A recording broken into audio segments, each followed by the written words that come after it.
పెద్దపల్లి జిల్లా అంతర్గా మండల్ కుందన్పల్లి గ్రామంలో గొర్రె కాపర్ల సంక్షేమ సంఘం జిల్లా అధ్యక్షులు సలేంద్ర రాములు యాదవ్, మేకల నర్సయ్య యాదవ్ గార్ల ఆధ్వర్యంలో మన మార్కెట్ మనమే కాపాడుకుందాం రౌండ్ టేబుల్ సమావేశం సందర్భంగా కబ్జాకోర్లు గొర్రెల కాపర్లకు కేటాయించిన భూమిని అక్రమంగా కబ్జా చేస్తూ ఈ విషయాన్ని ప్రభుత్వం దృష్టికి తీసుకువచ్చిన పట్టించుకొని వైనం. తక్షణమే యాదవులకు కేటాయించిన భూమిని హద్దులు గుర్తించి కంచె వేయించి గొర్రె కాపర్లకు న్యాయం చేయాలని సమావేశంలో తీర్మానించడం జరిగింది. లేనిచో భూ హక్కులు సాధించేదాకా వివిధ రూపాలలో పోరాటం చేయడానికి సిద్ధం. ఈ కార్యక్రమంలో ముఖ్య అతిథిగా గొర్రెల కాపర్ల సంక్షేమ సంఘం రాష్ట్ర ప్రధాన కార్యదర్శి మారం తిరుపతి యాదవ్, రాష్ట్ర ఉపాధ్యక్షులు శిలారపు పర్వతాలు యాదవ్, నూనేటి సంపతి యాదవ్, నర్ల అంజయ్య యాదవ్, దాడి చంద్రమౌళి, తాతరాజు, హర్ష సమ్మయ్య, కొమరయ్య, అరుకుటి కొమరయ్య, ఎలుకల కొమరయ్య, గంట బాబు, గోపు కొమరయ్య, దొంగల మహేందర్, గంగ నాగరాజ్, వేల్పుల రామూర్తి, పుట్ట శ్రీనివాస్, తాత సదానందం, పుట్ట సదయ్య, చిటవేని సదానందం, బండ తిరుపతి, మల్లెత్తుల శ్రీనివాస్, పుట్ట రాజేందర్, గోపు చంద్రయ్య, గెల్లు నరేష్, బండ రాజశేఖర్, పుట్ట శ్రీనివాస్, మాదరవేణి అనిల్, రాజకుమార్, నక్క కొమరయ్య, శ్రీనివాస్ తదితరులు పాల్గొన్నారు. ఈ సందర్భంగా మారం తిరుపతి యాదవ్ మాట్లాడుతూ, ఈరోజు గొర్రెల కాపర్ల సంక్షేమ సంఘం ఆధ్వర్యంలో మన మార్కెట్ స్థలాలు మనమే కాపాడుకుందాం అనే అంశం పైన రౌండ్ టేబుల్ సమావేశం మరి జిల్లా అధ్యక్షులైనటువంటి సలేంద్ర రాములు యాదవ్, మరి ప్రధాన కార్యదర్శి అయినటువంటి మేకల నర్సయ్య యాదవ్ గారు నిర్వహించారు. మరి ఈ కార్యక్రమానికి నేను రాష్ట్ర ప్రధాన కార్యదర్శిగా మరియు మా రాష్ట్ర ఉపాధ్యక్షులు శిలారపు పర్వతాలు యాదవ్ గారు, మరి అట్లాగే వివిధ మండలాల ఇన్ఛార్జీలు, మరి మాజీ ఎంపీపీ సంపదన్న గారు, అట్లాగే మండల అధ్యక్షులు, మరి ఇక్కడ ఈ మార్కెట్కి సంబంధించినటువంటి కమిటీ మెంబర్లందరూ కూడా రావడం జరిగింది. మరి ఈ మార్కెటు మరి అంతర్గాం మండలం కుందనపల్లి గ్రామ పంచాయతీ పరిధిలో మరి 2020 సెప్టెంబర్ 20 తారీఖున మరి జిల్లా మార్కెట్గా శంకుస్థాపన చేయడం జరిగింది. మరి శంకుస్థాపన చేసిన 2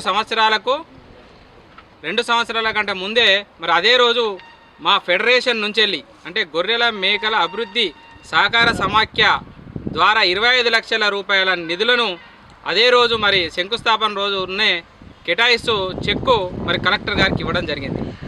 మరి కలెక్టర్ గారు మరి దాన్ని టెండర్కు పిలిచి మరి ఇక్కడ ఉన్నటువంటి పనులను చేయించాలనే ఉద్దేశంతో మరి వారు 25 లక్షల నిధుల నుంచి వెళ్ళి సుమారుగా 20 లక్షల చిల్లర ఖర్చు చేయడం జరిగింది. మిగతా 4.5 లక్షల రూపాయల నిధులు మరి 2022 నుంచి వెళ్ళి ఈనాటి వరకు కూడా మరి కలెక్టర్ అకౌంట్లో ఉండడం జరిగింది.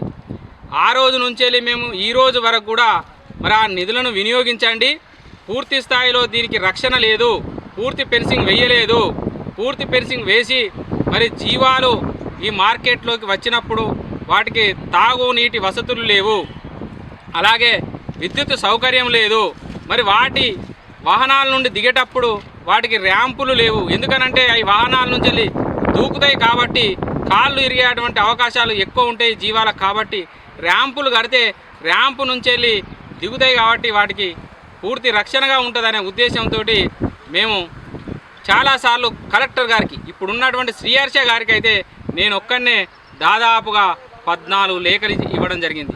ఈ మార్కెట్ యొక్క నాణ్యతను పరిశీలించమన్నాం. మరి అలాగే పరిశీలించడమే కాకుండా పూర్తి స్థాయిలో దీని వినియోగంలోకి తీసుకురండి, మీకు దండం పెడతాం సార్, మాకు ఇది వినియోగంలోకి తీసుకొచ్చినప్పుడే మరి మాకు ఈ వ్యాపారం అనేది అంటే అమ్మకాలు కొనుగోలు అనేటివి జరుగుతాయని చెప్పేసి చాలాసార్లు విన్నవించిన. మరి అట్లాగే మరి మార్కెట్లకు సంబంధించిన ఇన్ఛార్జీలతో పాటు మా గొర్రెల కాపర్ల సంక్షేమ సంఘం మండలాధ్యక్షులు, జిల్లా కమిటీలతోటి కూడా మేము కలెక్టర్ గారిని సంప్రదించి మరి చాలాసార్లు వినతి పత్రాలు ఇవ్వడం జరిగింది. మరి ఆ కలెక్టర్ గారికి మా మీద దయ లేదా, మరి మా మీద శ్రద్ధ లేదా, మరి గొర్రెల కాపర్లు ఏదో మాట్లాడి వెళ్ళిపోతారని అనుకుంటున్నారా నాకు అర్థమైతలేదు. కానీ మరి దీని వినియోగంలోకి తీసుకురాకపోతే మాత్రం మేము ఈ నెల 22 తారీఖు రోజున మార్చి 22 తారీఖు లోపల నీ ఆఫీసునే ముట్టడిస్తామని చెప్పేసి కూడా మరి గొర్రెల కాపర్ల పక్షాన మేము హెచ్చరిస్తున్నాం, డిమాండ్ చేస్తున్నాం కూడా.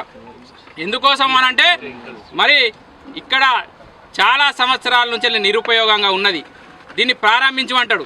ఎట్లా ప్రారంభిస్తామయ్యా కలెక్టర్ గారు? నీకు ఇక్కడ గొర్రెలు మేకలు వచ్చినప్పుడు నీళ్ళు ఎక్కడ తాగుతాయి? నీళ్ళు ఎక్కడున్నాయి ఇక్కడ? మరి వీటికి ఇక్కడ విద్యుత్ ఎక్కడున్నది? మరి ఇక్కడ అక్రమణాలు జరుగుతున్నాయి అని చెప్పేసి మేము ప్రశ్నిస్తే మీరు కాపాడుకోవాలంటాడు. మా పేరు మీద ఉందా? మరి ఎవరి పేరు మీద ఉంది? పశుసంవర్ధక శాఖ పేరు మీద ఉన్నది. ఒక్క కంప్లైంట్ కూడా ఇప్పటివరకు ఇవ్వలేదు పశుసంవర్ధక శాఖ. మరి వారి మీద ఏ రకమైనటువంటి చర్యలు తీసుకుంటున్నారు మీరు? మరి దీన్ని మీరు క్షుణ్ణంగా పరిశీలించి మరి ఇక్కడికి వచ్చి పరిశీలించాలి, మార్కెట్ను పరిశీలించండి. ఈ స్థితిగతులు చూడండి. ఇది ఎప్పుడు కట్టిరు? 2022లో కంప్లీట్ అయిపోయింది. కంప్లీట్ అయిన దాన్ని ఎందుకు ప్రారంభిస్తలేవు? నీ దగ్గర 4.5 లక్షలు ఎందుకు పెట్టుకున్నావు మా సొమ్మును? రాష్ట్ర ప్రభుత్వం నిధులా? మరి ఏ ప్రభుత్వం నిధులు ఇవి? మా ఫెడరేషన్కి సంబంధించిన నిధులు అవి, మా కష్టార్జితమైనటువంటి నిధులు అవి, మా సభ్యత్వాలకు సంబంధించినటువంటి నిధులు అవి. నీ దగ్గర 4-5 సంవత్సరాల నుంచి పెట్టుకొని ఇవాళ మరి వాటిని వినియోగించకుండా నీ అకౌంట్లో ఉంచుకోవడం, మరి మేము దీన్ని ప్రశ్నిస్తున్నాం. మరి వెంటనే దాని వినియోగంలోకి తీసుకురావాలి. మార్కెట్ను ప్రారంభించడానికి చర్యలు గిట్లా తీసుకోకపోతే 22 తారీఖు లోపల అక్రమాణాలు తొలగించకపోతే నీ కలెక్టరేట్ను మాత్రం మేము 22 తారీఖు ముట్టడిస్తామని చెప్పేసి మరి డిమాండ్ చేస్తూ హెచ్చరిస్తున్నాం.